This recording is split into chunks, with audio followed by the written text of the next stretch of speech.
Assalamualaikum warahmatullahi wabarakatuh. Berjumpa lagi dengan Giant O Channel. Hari ini saya mau berbagi atau sharing ya mengenai dunia perikanan, khususnya ikan nila. Dan kami membahas ikan nila mulai atau berdasarkan data produksi selama 10 tahun terakhir ini. Semoga ini mampu memberi gambaran yang real ya. Nah, data yang kita punya itu mulai dari 2011 sampai 2021 ya. Untuk data yang 2022 belum kepantau ya karena tahun baru kemarin. Saya kasih gambaran trennya itu dari 2011 ke 12 itu naik sekitar 200.000 ton ya. Ini satuannya ton ya. Kemudian 2013 naik lagi 200 ton juga. Dari 2013 ke 14 itu naik ke 100 ton. Nah, terus naik 100, kemudian agak sedikit naiknya 10 ton di 2016. Dari 2016 ke 17 itu naik lebih gede lagi, yaitu hampir 200 ton. Nah, di 2018 itu ada turun sekitar 100 ton kurang.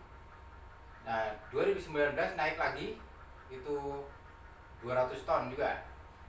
Nah, di 2020 turun sekitar 150 tonan.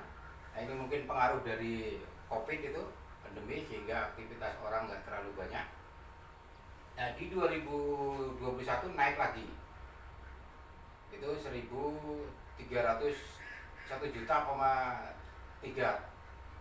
juta ton ya. Nah, jadi kemungkinan di 2012 itu informasinya itu naik lagi karena pandemi sudah berlalu ya. Nah, dari data-data ini memberi gambaran bahwa selama 10 tahun itu naik 129% ya. Kalau kita bandingkan 1,3 dikurangi 589.000 ton, itu selisihnya kemudian kita prosentasekan dengan 500, itu ketemu 129% dalam 10 tahun. Artinya kalau dalam 10 tahun kita bagi per tahun, itu ketemu rata-rata satu tahun itu 12,9% per tahun. Jadi ini cukup pertumbuhan yang bagus ya dalam suatu produksi ikan atau produk-produk lain. Kalau tumbuhnya di atas 10% itu udah bagus sekali. Nah, kenapa ini pertumbuhannya naik terus? Begitu kita pantau di lapangan, itu ternyata aplikasi ikan nila itu cukup besar ya. Itu cara pemasarannya, satu, ada yang jual ikan segar, nila segar, itu dijualnya lewat pasar-pasar, jadi jual hidup ya. Pedagang-pedagang pasar yang dulunya banyak lelenya sama emas, sekarang sudah kelihatan di tiap-tiap kios itu hampir seimbang tuh antara lele dengan ikan nila. Yang agak turun malah ikan mas, kelihatannya udah agak jarang di pasar-pasar itu. Yang kedua, itu ada pemasaran yang melalui dipilet.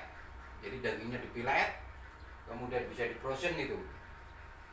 Nah, selain itu juga berkembang ikan nila bumbu. Jadi orang sudah bumbuin ikan nila, jadi di rumah itu bisa disimpan lagi di kulkas oleh ibu-ibu rumah tangga. Nah, aplikasi untuk masaknya itu juga sangat variatif untuk ikan nila itu. Ini kan mendekati kayak gurame itu ikan nila itu. Jadi bisa dibakar, jadi bumbuin terus dibakar, bisa digoreng, bisa dipepes dan lain-lain, misalnya di sayur santan dan dipindang dan segala macamnya.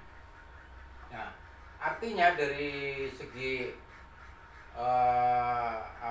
pengolahan, kemudian dari segi cara masak, terus cara penyajian ini sangat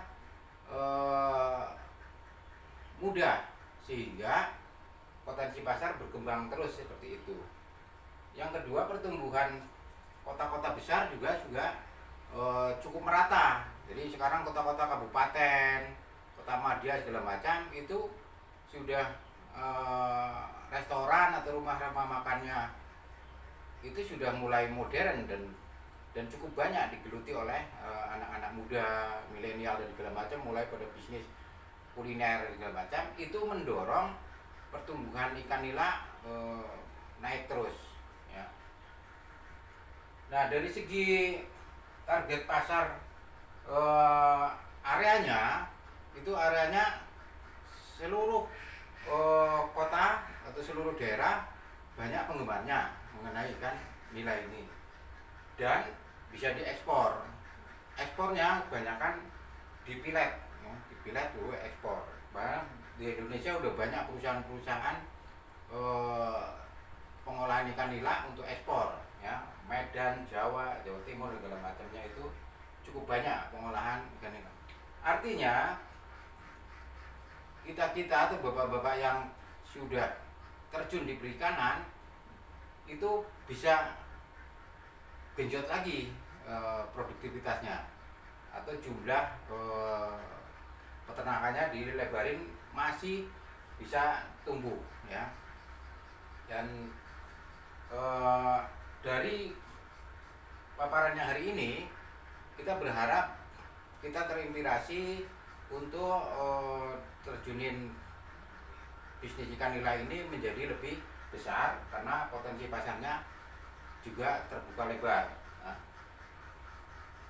kan tidak semua bisnisan atau produk itu pasarnya itu berkembang terus secara kontinu. Nah, ini bisa menjadi keyakinan kita bersama bahwa kalau 10 tahun saja itu trennya naik terus, itu artinya produk ini atau jenis bisnis ini adalah menjanjikan masa depan dan lebih stabil ya dibanding bisnis-bisnis lain gitu ya. Nah, saya berharap teman-teman petani dan segala macamnya, terus kuliner gitu macam, bahu membahu saling bekerja sama untuk mendorong agar ikan nila itu menjadi sarana untuk kita mencari kemakmuran gitu. Nah, ini semoga dengan video ini masyarakat bisa terinspirasi untuk mengembangkan bisnis lanjutannya. Mungkin cukup segini, dan saya mohon dukungannya untuk mengembangkan channel ini supaya bisa bermanfaat untuk masyarakat banyak. Silakan like, subscribe, and share. Terima kasih. Wassalamualaikum warahmatullahi wabarakatuh.